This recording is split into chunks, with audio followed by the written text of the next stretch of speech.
Sa buhay po natin, ang dami nating gustong ipaglaban. Tama po ba? Tayo yung mga Pilipino, tayo yung mga lahing palaban. Tama? Sa traffic lang, hindi tayo pumapayag na makatan tayo eh. Sa pila lang, hindi tayo pumapayag na bigla na may mag-cut sa atin eh. Talagang paglalaban natin yung mga karapatan natin. Kasi feeling natin, karapatan natin to. Tayo mga lahing palaban. Pero alam mo, for siguro mga 2 weeks na, I've been meditating on this passage. Ang title po natin, Ang Dapat Ipaglaban. Tayo lahat, sanay tayong lumaban eh. Sa mundo. Pero alam po ba, alam mo, nangusap talaga si Lord eh. Praise God talaga. Habang nasa meditation ako, pag nag-pray po tayo, mag-meditate po tayo. Nangungusap po ang Diyos, buhay ang Diyos. Ito pong passage na to talagang in-instruct ni Lord sa akin, and for 2 weeks I've been meditating on this. Alam mo sa Bible kasi, ito yung sinabing matatas eh, clear na sinabi na dapat nating ipaglaban. Hindi yung problema natin eh. Hindi yung kaaway natin eh. Hindi yung mga pangarap natin, hindi yung mga ambisyon natin, hindi yun ang dapat nating ipaglaban. Alam mo kung ano dapat nating ipaglaban? 1 Timothy 6:12, fight the good fight of the faith. Hallelujah! Take hold of the eternal life to which you were called when you made your good confession in the presence of many witnesses. Marami tayong mithiin sa buhay na talagang gagawin natin ng lahat, ma-achieve natin. Marami tayong mga problema na talaga namang gagawin din natin lahat ng paraan para masolusyonan. Marami tayong mga pinag-pray na minsan sariling diskarte na po natin ang ginagawa natin para ma-achieve. Pero alam mo, God sums it all up eh. That we need to fight for one thing. And it is our faith. Take hold of the eternal life, sabi. After niyan sinabing fight the good fight of faith, sinum up lang niya, take hold of the eternal life to which you were called when you made your good confession. Onting puntos lang po itong pag-uusapan natin. First, fight the good fight of faith. Naniniwala po ba kayong ang laban sa faith ay good? Ito ang laban na sure kang mabuti. You don't need to fight for your right. You just need to fight for your faith. Why? Because we believe that God is alive.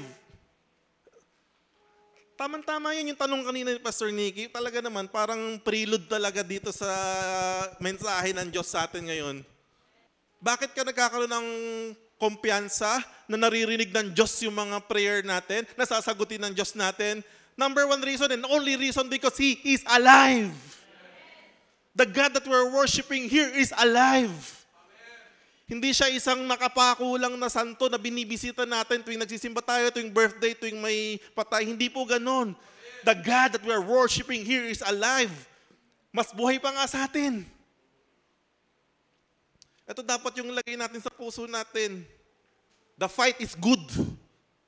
Next, fight for your faith. Bakit kaya sinabi ni Pablo na ipaglaban natin yung faith natin? Alam mo kasi yung faith na meron tayo, minsan nandyan, minsan wala. Minsan mahina, minsan malakas. Pag hindi maganda yung gising mo, pag medyo na-overwhelm ka ng problema, yung faith natin medyo natatabunan, nawawala. Ano ang opposite ng faith? Sabi nila, ang opposite ng faith is fear. Opposite ng faith is unbelief. Alam mo ang opposite ng faith? Is seeing. We live by faith and not by. Fix your eyes on what is unseen and not on sin, sabi ni Pablo. For what is unseen is eternal and what is seen is temporary. Everything that we see, madaling mawala, madaling magbago. Sa isang iglap, nagbabago. But what we do not see. Grabe yun, nalabas kanina lahat yun The God that we're worshiping here, though we do not see Him, but our hearts knows Him well. Hindi pa natin siya nakikita, pero sure na sure tayo, pagdating ng panahon, kilala natin siya. Hindi tayo malilinlang. Panghawakan daw. Ito panghawakan daw yung eternal life. Sabi doon sa 1 Timothy 6:12. Kahit na anong pinagdadaanan mo, kahit na anong problema mo, ang pinaka-default natin dapat na panghahawakan is our eternal life, the salvation that we have received. Tanda mo to mga kapatid ko, dahil lahat ng bagay dito sa lupa maglalaho. Even all of your desires, even lahat ng pinundar mo, even your kalakasan mo, sa isang iglap pwedeng mawala, pwedeng magbago, pero yung kaligtasan natin, ayun ang eternal na kailangan nating panghawakan. That should be our confidence. Lagi ko po ito sinasabi sa bawat isa, na pagdating ng araw ng iyong kamatayan or ng rapture, ng pagbabalik ng Panginoong Jesus, everything na iniiyak natin, baliwala na. Every frustrations na meron tayo, baliwala na. Mga desires and ambition na hindi mo nakuha, baliwala na lahat yun. Sa araw ng ating kamatayan o araw ng pagbabalik ng Panginoong Jesus. Naalala ko yung sabi dun sa School of Workers sa TMA, yung nakulong sa China for 50 years, or how many years? Asylum. Yung iba daw, ilang buwan lang na nakakulong doon dahil dungeon, walang ilaw, nababaliw. Nawawalan ng bait. Pero itong Kristiyanong ito daw, years ang tinagal niya doon. Nakalabas po siya doon. Tinanong siya kung paano ka nakasurvive ng napakatagal na taon. Alam mo kung anong sabi niya? Because every day, I'm confessing that this is the day that the Lord ay babalik. Ayun yung puso niya. Oh, hallelujah. So whatever it is that's keeping you right now from going on, from moving, from standing up, whatever it is na nag-hold back sa'yo, always remember, take hold of the salvation that you have received. And that's what matters in life. Ibabalik ka, maniwala ka, ibabalik ka. Kaya nasabi ni David restore unto me the joy of my salvation. Church, the fight we need to fight is inside us. Hello? Tanda mo ito mabuti Ang totoong laban wala sa labas. Hindi, pastor. Ang kalaban, yung mga demonyo sa paligid, mga kapitbahay ko, mga kamag-anak ko, ayun yung mga kalaban. Hindi yun ang kalaban. Sabi nga ni General Luna sarili natin ang ating kalaban. Totoo po yun. Most of the time, it's inside. The battle is on the mind. The fight that we need to fight is inside us. Alam mo bakit? Pastor, paano naman yung mga pinagdadami kong problema, pastor? Nasasabi mo lang yan, pastor, kasi maginhawa buhay mo. Nasasabi mo lang yan kasi maganda yung tayo mo sa buhay. Hindi po ganun yun. Bawat tao na nakikita mo, even kahit gaano ka-successful, may pinagdadaanan yan. Iba-iba lang tayo ng level. Tapat lang ang Diyos. Tapat lang ang Diyos na ibibigay na pagsubok sa'yo is sapat para sa'yo. Kaya don't bother na wag kang maging busy kakatingin ng problema ng iba. Lord, yung problema niya, ganun lang Wag mong lalanglangin yun dahil sa kanya, mabigat na yun. The fight outside belongs to the Lord. Hey! The fight that we need to fight is inside us. And the fight outside belongs to the Lord. Remember the passage kila Jehoshaphat? Ano sabi ng Panginoon sa kanila? On 2 Chronicles 20 verse 17, you will not have to fight this battle. Hallelujah. Whatever it is that you're undergoing right now, Oo, totoo yan. Nakikita mo, totoo yan. Nararamdaman mo, natatakot ka, totoo yan, nandyan. But God is telling you right now, you will not have to fight that battle. Take up your positions. Stand firm and see the deliverance the Lord will give you. Judah and Jerusalem, do not be afraid. Do not be discouraged. Go out to face them tomorrow, and the Lord will be with you. Church, may nakita akong dyan sa passage na yan. Meron akong nakitang 5 na fighting of faith. Ibig sabihin sa loob. Diyan sa passage na yan, pinakita ng Panginoon, you will not have to fight this battle. They're facing a real battle. Actually, gera. Totoong gera. Totoo yun, hindi po nagloloko yun. Kaya nga natatakot sila eh.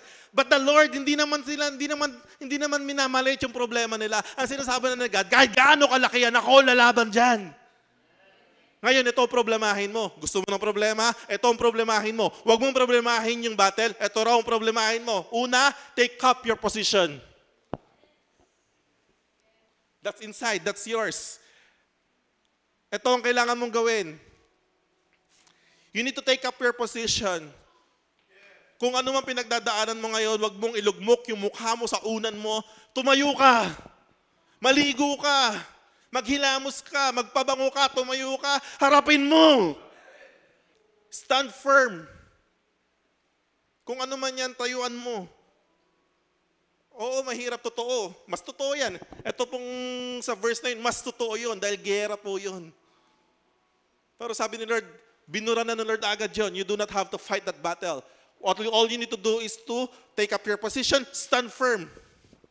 Kaya nga sinabi sa Ephesians 6 put on the whole armor of God that we may be able to stand. Gusto ng Lord tumayo tayo. We have all the reason na magmukmok. You have all the reason na hindi magsimba. You have all the reason to feel, to have self-pity. Yes, totoo kasi mabigat pinagdadaanan mo. But you need to fight for the faith na meron ka. You have that. The Lord Jesus Christ, ini-start yan sa'yo. But you need to fight for it. Kaya nga sabi, take up your position. Stand firm. Ano ra mangyari? And you will see that the deliverance the Lord will give you. Dalawa. Doon pa lang sa dalawa na yon, tumayo ka, take your position, makikita mo raw yung pagliligtas ng Diyos na gagawin sa'yo.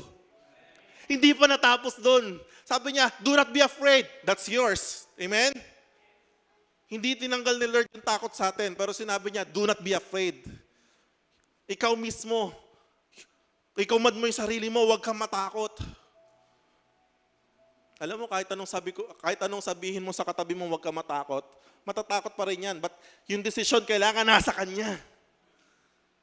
Hindi ka pwedeng hindi matakot para sa katabi mo. Do not be discouraged. Kahit na mukhang walang nangyayari, kahit na mukhang pakabila yung nangyayari, ang gusto mangyari, papaganon, pero yung nangyayari, papunta doon. Bilog ang mundo, amen po ba? Tuloy-tuloy lang, mag-iikot din yan. Go out and face your problem. Sabi doon, go out to face them. Harapin mo yung problema. Huwag mong takasan. Hindi po tinatakasan ng problema. Pag tinakasan mo yung problema, matatalisod mo rin yan banda doon. Tumatagal yung panahon, hindi mo na pagtatagumpayan kasi takas ka ng takas. You need to face it. Di naman sinabi ni Lord na ikaw ang magbabattle eh. Harapin mo lang daw. Ano mangyayari? The Lord will be with you. Huwag kang matakot, huwag kang mawalan ng puso. Harapin mo, pero may pangako siya. I am with you, son. I am with you, daughter. Thank you, Jesus. Do you know that faith requires action? Hindi, pastor, faith nga eh. Pag faith, talaga namang pipikit ka lang dyan, pastor.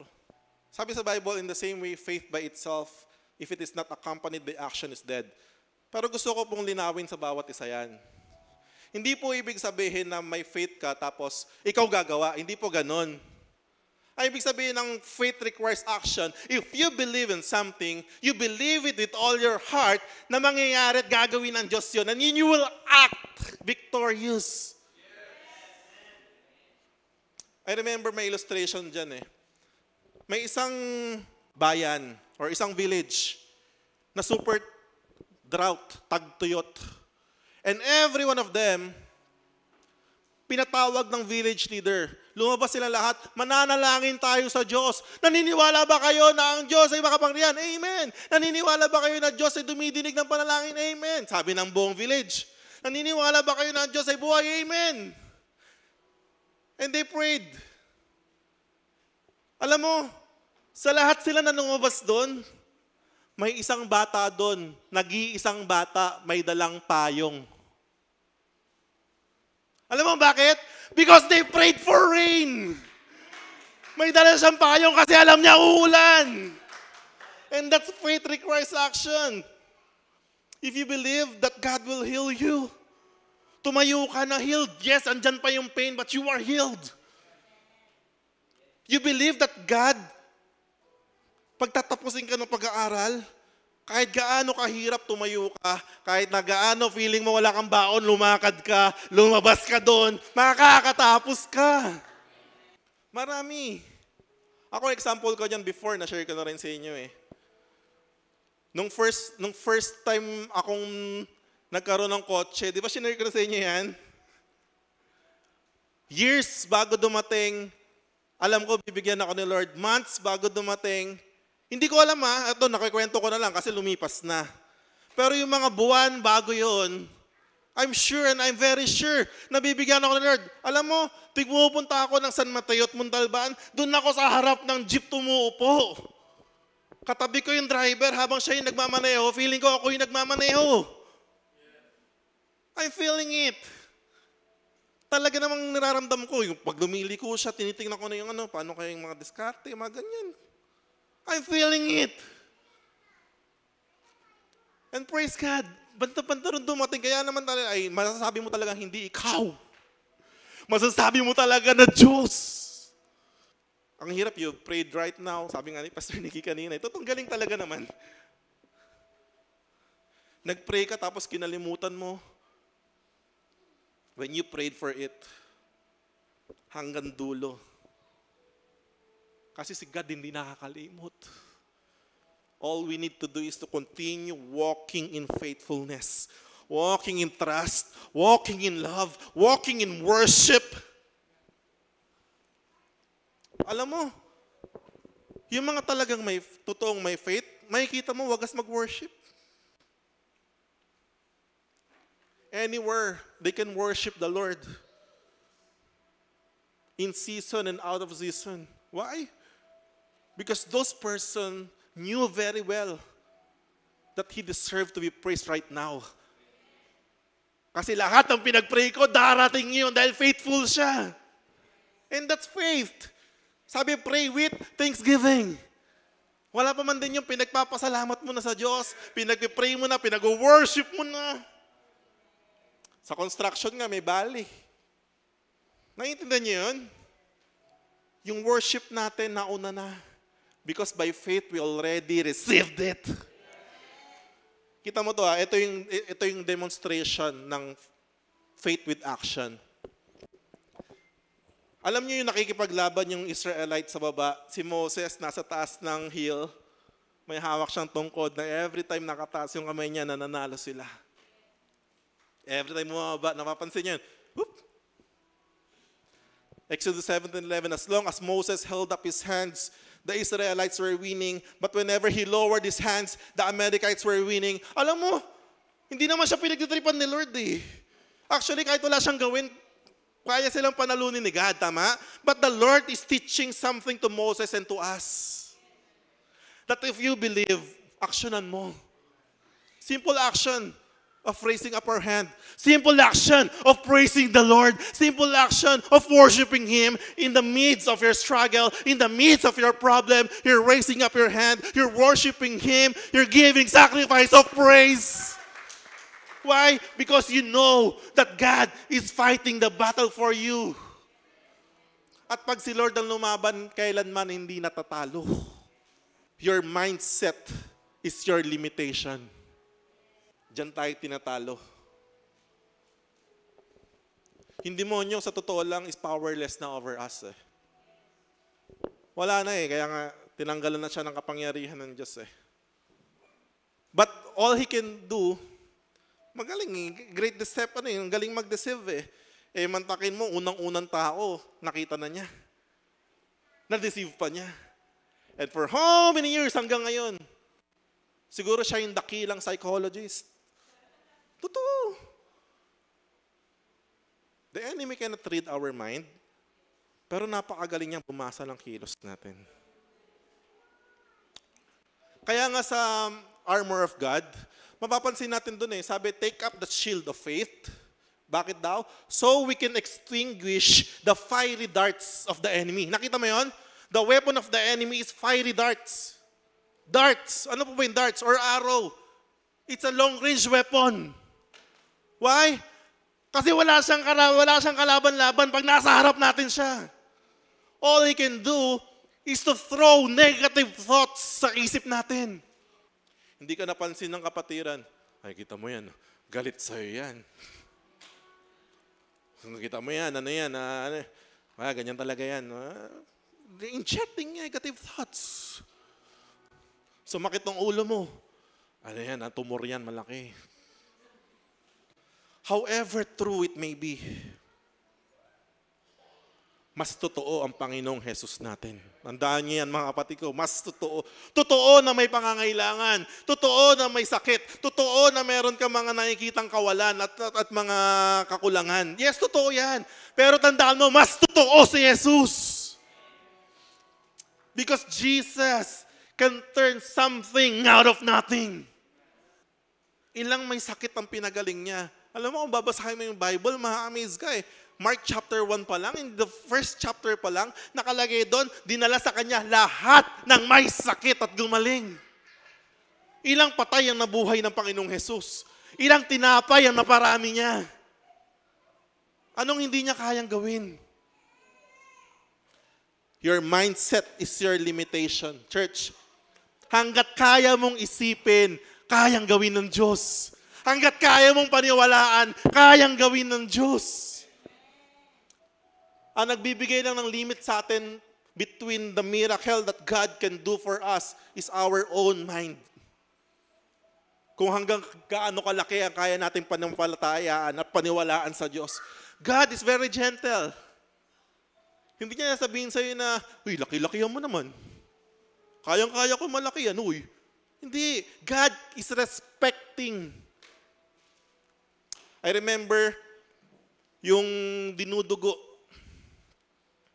Habang si Jesus ay naglalakad, anong sabi ni dinudugo? Mahawakan ko lang ang laylayan ng kanyang damit, ako'y gagaling.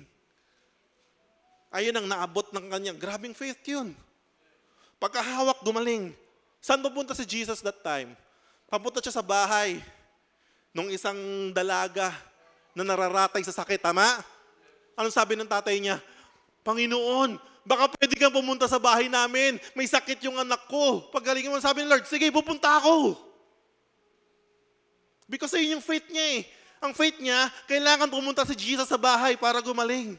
Samantalang itong senturyon na hindi Israelita, pagkalapit kay Jesus, Panginoon, merong sakit ang servant ko. Sabi ni Lord, sige, pupunta ako sa bahay mo. Hindi na Panginoon. I am also a man of authority. Sinasabi ko dito, pumunta siya, pupunta dito, pupunta rito. Just say the word and my servant will be healed. And right that moment, gumaling yung servant niya. Nasa malayo si Jesus. Ang gusto ko pong sabihin dito, God is honoring kung ano man yung pinapanampalatayaan mo. Some people doon sa Acts, they even believed sa naiwang panyo ni Pablo na may anointing pa. Ginagano nila gumagaling. Hallelujah. Hanggang saan kailang abutin ng isip mo ang pananampalataya na meron ka? Hanggang saan? How far can that faith stretch? Na-share ko yun sa inyo last time. Kaya si Abraham, it took him 25 years, tama? Why? That's how long his faith can be stretched. Grabe. Sabi sa Ephesians 3:20, this is my forever favorite verse. Sa Kanya na makakagawa ng higit pa kaysa maaari nating hilingin at isipin. Hanggat kaya mong hilingin, hanggat kaya mong isipin, sa pamamagitan niyang kapangyarihan kumikilos sa atin, magagawa raw niya ng higit pa. Church, don't limit the Lord. So how to fight? How to fight the good fight of faith? Paano nga ba? Alam mo kasi ganito we are not fighting against human flesh. Do you believe? The attacks on us are spiritual. Ako po talaga naniniwala dito na lahat ng pinagdadaanan natin may kinalaman sa spiritual na buhay natin yan. Pansin mo to, pag malakas yung spiritual life mo, para feeling mo kahit na anong bagyo kaya mong harapin. Tama? Tama, mali?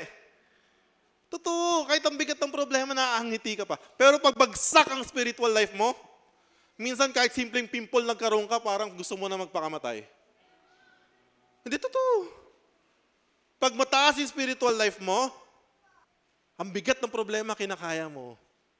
Kapag mababa ang spiritual life mo, ay naku po, hindi ka lang mangitian, magagalit ka na. Tama? Ang bilis mong ma-rattle. Now, the attacks on us are spiritual. That's why we also need spiritual weapon too. And that's faith. Faith. Spiritual. Do you know that prayer is faith? Prayer is full of faith. Why? We're praying. Akala nila, baliw tayo. Kinakausap daw natin yung dingding. Kinakausap natin. But that's a spiritual activity. Because you believe, because we believe, that God is alive and He is hearing our prayer and that God is faithful, we pray. Kami ni Pablo, I'll make it a point that every day we will pray together. As in. Sinasanay ko po yung anak ko na magkaroon ng pananampalataya as little as he is. We're praying every day together. Ba't di kasama yung nanay? Maaga kasi mapapasok. Sabi kami gumigising ni Pablo. We're praying together. Ay, nakaka-bless. Kanina natapos siya ng summer class niya sa Roosevelt. Nag-talent show siya. Sabi niya sa akin, Daddy, yung isang classmate daw niya doon, I hear him saying swear words. Sabi ko, it's okay, anak. Because not everyone is like us. It's enough that you know what's right and what's wrong. It's enough that alam mo yun na, alam niya na yung tama at mali. That's the legacy na binibigyan natin sa kanila. And that's my faith para sa anak ko. And I really want to upload it. Why? Because I really do believe that it came from the Holy Spirit. And galing sa Diyos yun, ayoko nang masayang. Alam mo, testimony. In-upload, inahati-hati ko lang yun ng mga maliliit na ano. Yung pinost ko kahapon, napakasimple lang, parang sa akin, baliwala lang. Kasi, alam mo, post lang. Sa Facebook, yung place niya umabot lang ng, hindi pa umabot ng 400. Pero alam niyo po sa TikTok, grabe yung kilabot ko doon. Ngayon, nasa 58,000 na. Alam mo, first, hindi ko po alam kung ano nangyari. Tapos yung mga comment ng mga tao doon, mga umiiyak. Sabi ko, Lord, if this is the reason, this is beyond myself, Lord. May maabot ka na ibang tao doon na mga nawawalan na ng pag-asa. I really thank God. Kaya sabi ko, pag sure ka na galing sa Spirit, galing kay Lord, share mo sa lahat. Kasi ako po mismo sinasabi ko po sa inyo, habang nag-e-edit ako, lumalakas ako. Why? Kahit ako yon, hindi po ako nagiging conceited. Napapa-amen ako, napapa-hallelujah ako, umiiyak ako minsan. Why? I'm honoring the Spirit, I'm honoring the Word. It's beyond myself. It's the message, not the messenger. The messenger himself, nabe-bless. And that's faith. We need to push ourselves to fight the good fight of faith. Kailangan natin itulak yung mga sarili natin. Yung mga moment na ayaw mo nang bumangon. Yung mga moment na ayaw mo na magsimba. Yung mga moment na ayaw mo na mag-pray. Yung mga moment na nawala ka na natiwala sa Diyos. Push yourself. Walang ibang magpupush sa'yo. Alam mo si David, that's why I saludo kay David. Even though he is an Old Testament person, he's living a New Testament life. Ilang beses siya, ilang verses sa Bible, yung gantong verse, sa Psalm 42:11, sabi niya, "Why my soul are you downcast? Why so disturbed within me?" Kinakausap niya yung sarili niya, hindi po siya baliw. The flesh is weak, the spirit is willing, the soul, kailangan mo i-convinced. Yung flesh, wala ka na magagawa dyan, minsan tamad yan. Pero yung spirit mo malakas, may Holy Spirit ka eh. Kaya nga i-convince mo yung soul. 2:1, tama ba? Panalong spirit at soul mo. This David, kinakausap niya, bakit ka ba masyadong downcast, soul? Bakit ka masyadong disturbed? Put your hope in God. For I will yet praise Him. Whether you like it or not, soul, I will praise the Lord. Kahit ayaw mo na, pipilitin ko. Ito yung parang ganyan yun eh. Kahit ayaw mo na, magpupuri ako sa Diyos. For my Savior and my God. Ito, last na po ito. Push yourself to. I-push mo yung sarili mo to pray kahit busy ka. Kahit inaantok ka, kahit malungkot ka, mag-pray ka. Nakakantok pa na mag-pray, no? But you need to push it. Nakakakantok lang yan pag di ka sanay. Pero pag nasanay ka na, naging routine na ng buhay mo yan, naging habit mo na yan, anywhere and anytime. Pastor, nag-pray ako every time na bumabiyahe ako. Pastor, nag-pray ako every time na nasa school ako, every time na nasa jeep ako, every time na nasa CR ako, nag-pray ako. Okay yun, walang problema doon. Pero sabi nga nung pastor na nabasa ko, those are inclusive moments. Ano ibig sabihin nun? Sinasama lang natin si Lord sa schedule natin. Walang problema doon. Nag-pray tayo. At least nag-pray ka pa rin. Pero iba pa rin yung meron kang exclusive time for the Lord. Ano si Lord? Accessory lang ng buhay mo? Ano si Lord? Parang kwintas lang, parang relo lang, na isasama mo lang sa araw mo? Push yourself to have a quiet time. Push yourself na magkaroon ka ng isang kahit na sandali lang kay Lord na talagang shot siya lang. Mahal mo eh. Kung mahal mo, bigyan mo ng oras. Tama ba? Ikaw nga eh, pag yung jowa mo, habang kinakausap mo, nag-ML, bad trip ka, di ba? Habang kumakain kayo, habang ikaw kwento ka ng kwento, siya naman pindot ng pindot. Di ba nakakasar yun? Tapos kay Lord, lagi lang natin siyang sinasama. Adi ang sarap, simulan mo yung araw mo, i-push mo yung sarili mo, mag-pray ka kahit ilang minuto, sanayin mo muna yung sarili mo. Then after that, pag biyahe mo, pray ka ulit.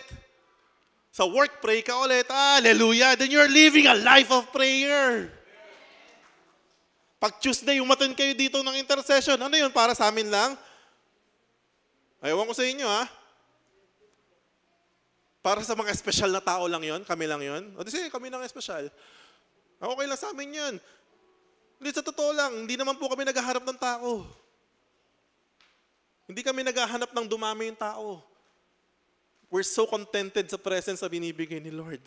Pero tanong ko sa inyo, tao ba kayo? Kami lang ba pwede mag-intercession pag Tuesday? Ganun po ba kayo kabisi lahat? Hindi po ito condemnation, ha? Kalabit lang po ito sa mga isipan ninyo. Kasi you need to push yourself. You're believing that He is alive. You're believing that He's hearing your prayer. Why not exert konting oras? Ano pa? Push yourself to praise and worship God kahit hindi ka okay. Minsan kasi pag hindi ka okay, ayaw mag-worship kay Lord. Taas mo pa rin yung kamay mo. Sacrifice of praise, sabi sa Bible. Di ba, blessed na blessed si Jesus doon sa tax collector na kinakabog-kabog lang yung dibdib niya. Di ba doon na blessed si Jesus? Nakakabog lang niya yung dibdib niya ganyan. That's an act of worship. It's an act of praise. Nasubukan niyo na po ba mag-praise and worship nang hindi sa church? Sa bahay ninyo, subukan niyo, mas intimate po. Doon ako talaga napapaiyak ng gusto. Kaya nga YouTube ko, sabi ko sa inyo, premium eh. Walang ads. 130 pesos lang naman sa buwan. Para masarap mag-worship, walang ads. Naranasan mo na yung worship, yung babagsak na luha mo, biglang may Shopee. Ay, sa mga laro nga, nakakapagbili ako ng ano-ano eh. Ayun pa kaya na, pagpara kay Lord, premium lahat yan. CapCut premium, Canva premium, YouTube premium. Alam ni Hans yan, dati di ba? Grabe gumastos sa laro. Eh pagpara kay Lord, bigay mo na yun. Ay nako. Hindi ko po sinasabi na gawin ninyo. In-example ko lang po yung sarili ko. Para pagdating ng quiet time, ng worship time kay Lord, ay naman talaga naman, walang kaistorbo. Talaga magugulat ka na lang, lumuluha ka na. Magugulat ka na lang yung oras ang haba na. Kaya pagdating dito sa church, kahit minsan nakatayo ka lang, steady ka eh. Tama? Minsan sa church, hindi mo na kailangan magtatalo ng gusto eh. Why? Kabisado ng sarili mo yung presensya ni Lord. Thank you, God. Ano pa? Push yourself to meditate His words and promises sa gitna ng iyong problema. Church, the more problem that you have, the more promises and Word of God dapat na alam mo. Sabi sa armor of God, and take up the sword of the Spirit, which is the Word of God. Sa armor of God, the only weapon na binanggit doon is the sword. And it is the Word of God. Why? Sa lahat ng problema na bumabagsak sa atin, this is our weapon, the Word of God. Because I really do believe, sa lahat ng problem na meron tayo, merong equivalent na Word of God. That we need to know and we need to confess and we need to declare. Why? Because God is honoring His words. Tandaan niyo po yan. Di ba sabi niya sa Isaiah 55:11, it will not return to me empty, but it will accomplish the purpose of which I sent it. Ano pa? Push yourself to go to church kahit magapang na. Totoo. Push natin yung mga sarili natin, mga kapatid ko. Why? Because you do not know the life that you are impacting banda-banda ron. There's a reason that you need to be strong right now. Because you are impacting many lives banda-banda ron. Push yourself to be the salt and light of the world kahit nahihiya ka na sa nasa paligid mo. Sometimes kasi para kang gusto mo na mag-compromise. Tama po ba? Gusto mo na lang hindi itago yung pagka-Christian mo. But church, you need to push yourself. Ilabas mo yung pagiging Kristiyano mo. Huwag kang mahiya mag-pray sa harap nila. Huwag kang mahiya na tumanggi sa mga bisyo na inaalok. Huwag kang mahiyang tumanggi. Totoo. Don't compromise. Why? We are fighting a good fight of faith. Amen ba? And that's how we fight eh. Those things are how we fight. Ano pa? Push yourself to share the gospel kahit introvert ka. Totoo. Yung mga introvert, mga mahihiya mag-share ng gospel eh. Tama ba? I-share na lang, kakausapin na lang. Mag-hyperventilate. Sorry po. Practice lang yan, mga kapatid. Sabi ko, ako introvert din eh. We need to push it. Di mo alam kung sino mga nangangailangan. Di mo alam. Yung sharean mo ngayon, destined pala maging bishop, maging pastor, maging ano na ikaw, na introvert ka na mahihain ka, sa'yo nakatanggap. And lastly, push yourself to be the witness of God's love and grace kahit nasaan ka pa. Hallelujah. Kailangan lahat ng achievements mo, alam mo, na glory ni Lord, lahat yon. Lahat na nangyayaring pabor sa buhay mo, you're not taking the credit. Kay Lord, lagi yon. You're always confessing, this is due to God's love and grace for me. Favor lang to. Apart from Him, I am nothing.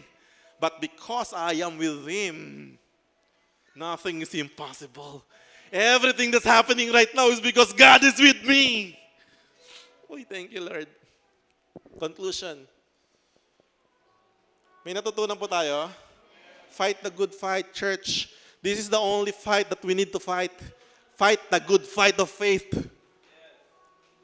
Yung mga problema mo, mga pinag-pray mo, sa faith mo siya ilalaban. Amen ba? Sa faith mo ilalaban. Yung mga tao na kaaway mo, sa faith mo ilalaban. Yung mga pinag-pray mo na gusto mo born again, sa faith mo ilaban. Whew. And this is our conclusion.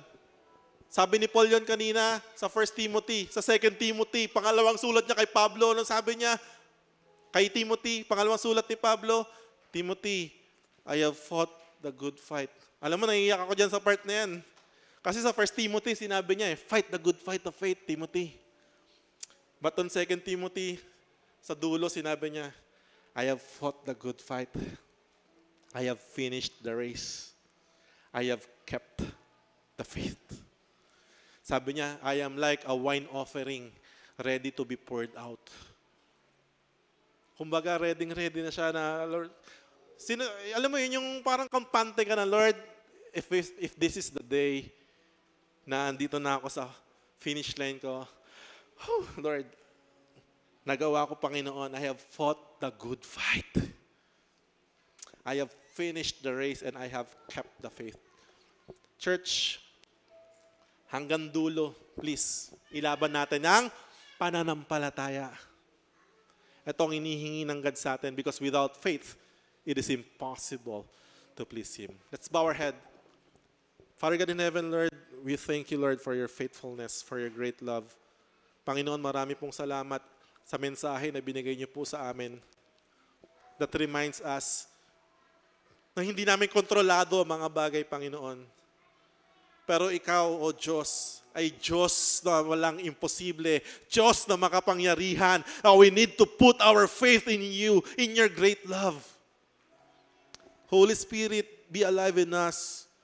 Kayo, Panginoon, lagi magpaalala sa amin sa pananampalataya na ibinigay ng Panginoong Jesus sa amin. Lord, always remind us of the salvation that we have received, na ito ang pinakamahalaga sa lahat, Panginoon. Habang lumalakad kami dito sa lupang ito, maluwalhati namin ang iyong pangalan hanggang makarating kami, Panginoon, sa hangganan ng aming buhay o sa iyong muling pagbabalik at muli ka naming makasama ng walang hanggan. Marami pong salamat. I pray for everyone na nakinig ng iyong salta. Lord, cultivate the word in their hearts. Remind them always to fight the good fight of faith, to stand up and take our position, O Lord. Marami pong salamat, Panginoon. I declare, Lord, na bawat isa lalakas, Panginoon, sa mga sandaling ito. Thank you for the encouragement. Thank you for the hope that you have put in our hearts. To you be all the praise. In Jesus' name, hallelujah. Amen. To God be the glory po.